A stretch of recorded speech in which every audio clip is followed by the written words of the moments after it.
So just recently I had the opportunity to head to Vancouver, BC to check out the Terminal City Tabletop Con, a small local convention tucked just across the American-Canadian border. Now here's the thing with these smaller conventions, unlike Origins or Gen Con, these small conventions are, if I'm being honest, I've never been to Origins or Gen Con.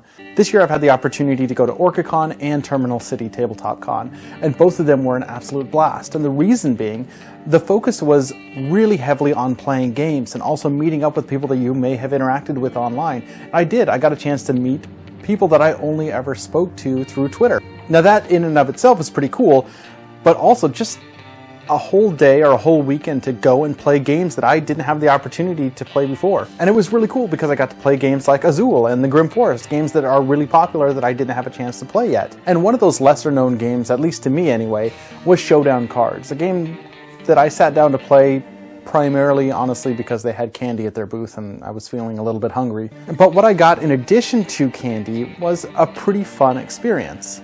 As you can see, the artwork on the cards is primarily marketing focused. It's got some advertising on the back as well as the little mascot for the character. The front of the cards, the actual face, is interesting. It's got two different colors. There's black and red in 4 different suits and ranging from, it looks like ace to, yeah, this is just a normal deck of playing cards. This is an app, and it's not even an app that generates a tabletop game. Essentially, this is a companion app to a standard deck of cards, something that most people already have in their home. You deal out an entire deck of cards, or multiple decks depending on player count, and everybody's got their hand of cards, and the app starts spouting out instructions. It may say, play a red 9, and the first person to put down a red 9 first gets to discard the card. Everyone else picks their card back up and keeps it in their hand. The first person to completely run out of cards wins the game. Now, right off the bat, there's going to be some negative things that you're going to notice about this app. Primarily, if you're an iOS user, the first thing you're going to notice is that you can't get it. Now, if you do have Android, you're going to notice that the app itself is a little rough around the edges. The app speaks to you, but it speaks in a very robotic voice. There's no voice acting or anything like that, which is fine for the most part because it's clear, you can hear it just fine. But it takes away from some of the more thematic elements, the Western theme that's attached to this game.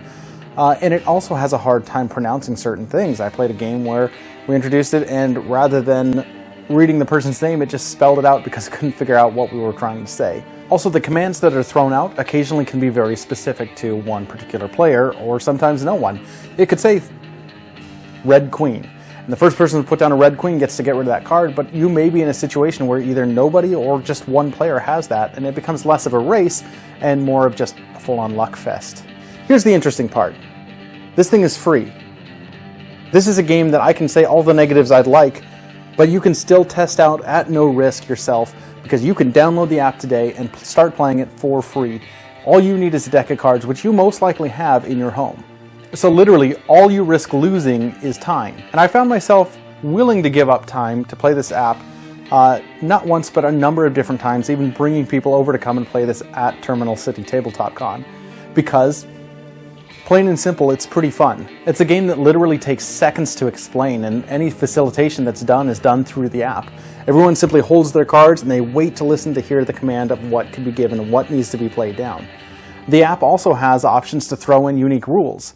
I played a game where we could enter in, select a random player and tell them to do a push-up. So, occasionally, while we're all tense, waiting for a number to be read, it'll say, Daniel, do a push-up. This whole idea of making an app that facilitates a traditional card game is really intriguing, and I'm really interested to see where this goes.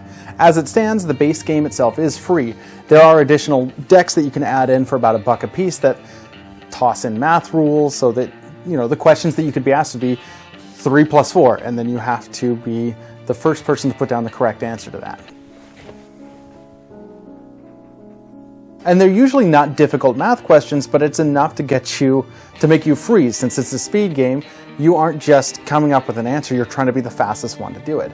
It's a game that you can easily play with anywhere from 3 to as many people as you can fit around the table. So yes, despite it being a little rough around the edges, I had an absolute blast playing this game, and it's one that I want to bring more attention to simply because I want to see where this can go. I mean, you can go all in and buy everything that this game has to offer for probably about $5. So check out Showdown Quickdraw Cards. They're on Twitter, Instagram, and the Play Store, and hopefully in the iTunes App Store as well soon.